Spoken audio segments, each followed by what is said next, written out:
మన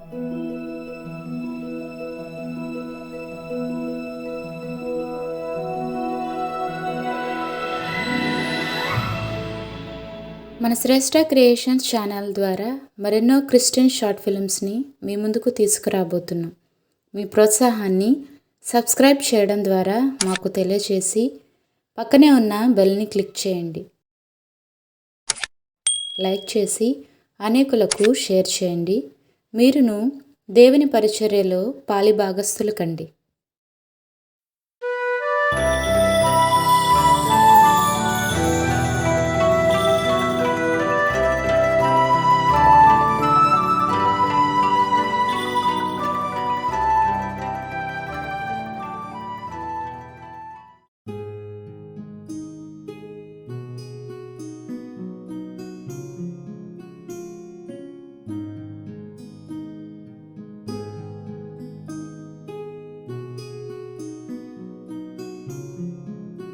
అమ్మ స్నానం చేసేసా. సరే నాన్న, వెళ్ళి రెడీ అవ్వు. సరే అమ్మా.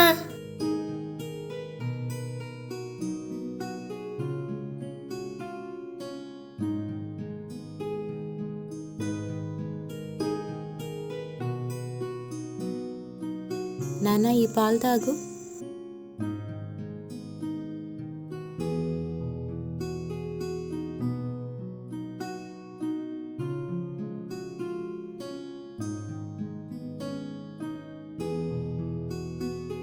అమ్మా, స్కూల్లో టీచర్ 10 రూపీస్ తేమన్నదమ్మా. ఎందుకు నాన్న? అనాథ పిల్లలకి సాయం చేసే తీసుకురామన్నదమ్మా. సరే నాన్న, ఇస్తాను, తీసుకెళ్దు గాని. సరే అమ్మా.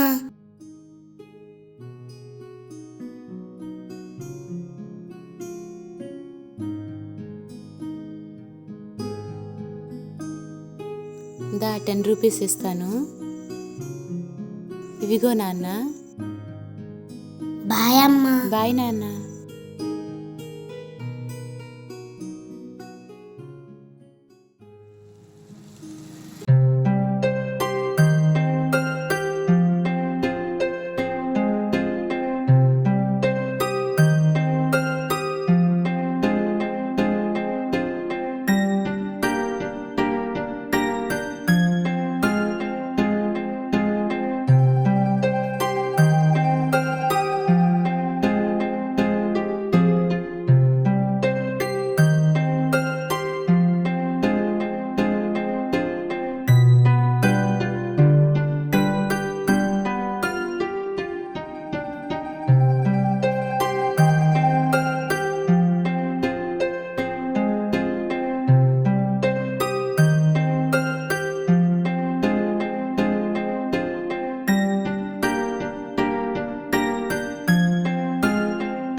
పురుగు చీడ పడ్డట్టు ఉంది కదా.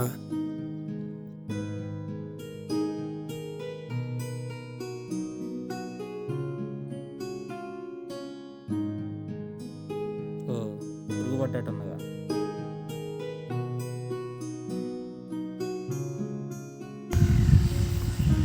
ఏంట్రా కుమారు, ఏమైంది? పురుగు చీడ పడిందిరా, మందు కొట్టాలి. ఏం చేద్దాంరా మరి?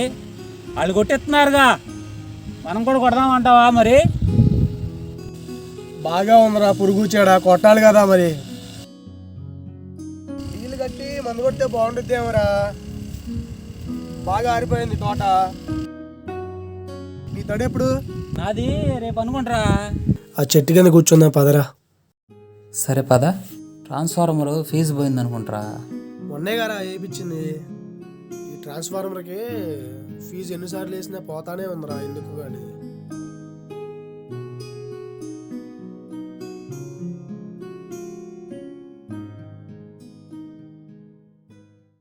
ఏ మందు కొట్టిద్దాం రా కుమారు? ఏ మందులో ఏంటోరా, ఈ కాలంలో వ్యవసాయం శుద్ధ దండగలా కనిపిస్తుందిరా. ఖర్చులు ఎక్కువైపోతుంది, రాబడి తక్కువైపోతుంది. పండగైనా దండగానే చేయాలి గారా మరి. ఏ వస్తువైనా తయారీ చేసి ఆ తయారీదారుడే ధర నిర్ణయిస్తున్నాడు, కానీ వ్యవసాయం ఒక్కటే మన పండిస్తూ ఉంటే వాడెవడో వచ్చి ధర నిర్ణయించి మన పొట్టగొట్టేస్తున్నాడు రా. రైతు లేకపోతే ఆహారం లేదురా. ఆహారం లేకపోతే ఈ భూమి మీద ఏ మనిషి బతకలేడురా కుమారు. ఈ దేశంలో లాభ నష్టాలు లేకుండా చేసే పని ఒకటేరా, అది ఈ వ్యవసాయం. బ్రతికున్నంత వరకు సాయం చేద్దారా, వ్యవసాయం చేద్దాం.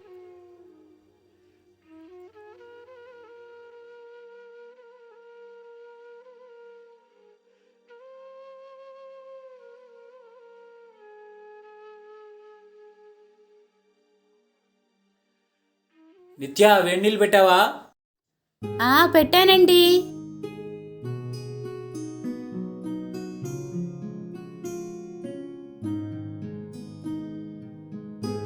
భోజనం అయిందా?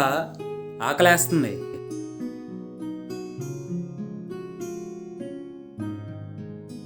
అవుతుందండి. నాన్న టీచర్ స్కూల్లో ఒక మాట చెప్పారు నాన్న. చెప్పేనా నాన్న? చెప్పు నాన్న. మనం సహాయం చేస్తే దేవుడు మనకి సహాయం చేస్తారా? అవును నాన్న, కష్టంలో ఉన్న వారికి మనం సహాయం చేస్తే మనం కష్టంలో ఉన్నప్పుడు దేవుడు మనకి సహాయం చేస్తాడు. దేవుడు ఇది మనకి నేర్పిస్తూ ఉన్నాడు. సరేనా? సరే, వెళ్ళి ఆడుకో.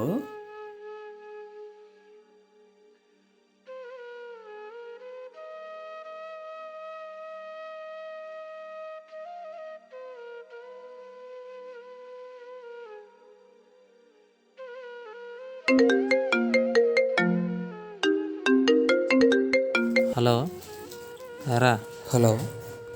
ఒక 5,000 ఉంటే ఇస్తావా? నా దగ్గర కొంచెం అమౌంట్ ఉన్నాయరా. ఇప్పుడే నేను ఏటీఎం నుంచి తీసుకొచ్చాను రా. ఓ చోట కట్టాలి. ఉన్నాయిరా. నేను మళ్ళీ నీకు ఒక వారం 10 రోజుల్లో ఇచ్చేస్తా. సరే, ఫోన్లో పంపిస్తాను. థ్యాంక్స్ రా.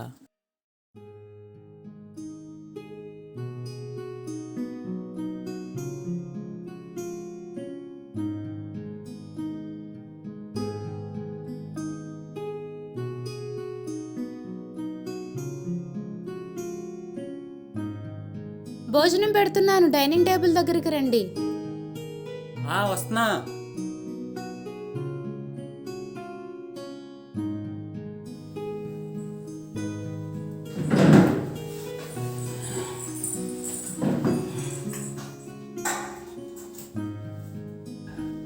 అన్నం తిన్నావా? తిన్నాను. కూర్చో.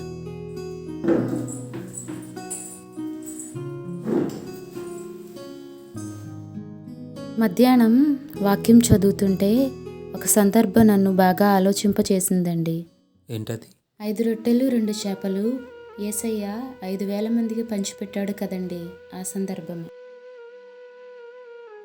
యేసయ్య అక్కడున్నటువంటి 5,000 మందికి ఆహారం పెట్టాలని ఆశపడ్డాడు, కానీ వారి దగ్గర ఏమీ లేదు. అక్కడున్న చిన్న పిల్లవాడు తన దగ్గరున్న 5 రొట్టెలు 2 చేపలు ఇవ్వబట్టి యేసయ్య వాటిని ఆశీర్వదించి అక్కడున్న వారి ఆకలిని తీర్చాడు. అందుకే యేసుప్రభు వారు పుచ్చుకొనుట కంటే ఇచ్చుట ధన్యమని చెప్పారు. మరి మనుషులేంటండి, ఎవరికైనా కష్టం వచ్చినా బాధ వచ్చినా మాకు సంబంధం లేనట్లే ఉంటారు. అందరూ సాయం పొందడానికి ఇష్టపడుతున్నారు, కానీ సాయం చేయడానికి ఇష్టపడట్లేదు. మనుషులు చిన్న సహాయం చేయడానికే వెనకాడుతూ ఉంటారు. అలాంటిది సమస్త మానవాళి కొరకు యేసయ్య తన ప్రాణాన్నే బలిగా అర్పించాడు. ఇంతకంటే గొప్ప సహాయం ఇంకొకటి ఉంటుందా? ఇంతకంటే గొప్ప సహాయకుడు ఇంకెవరైనా ఉంటారా? మనుషులు యేసయ్య సహాయం లేకుండా పరలోకానికి వెళ్ళగలరా?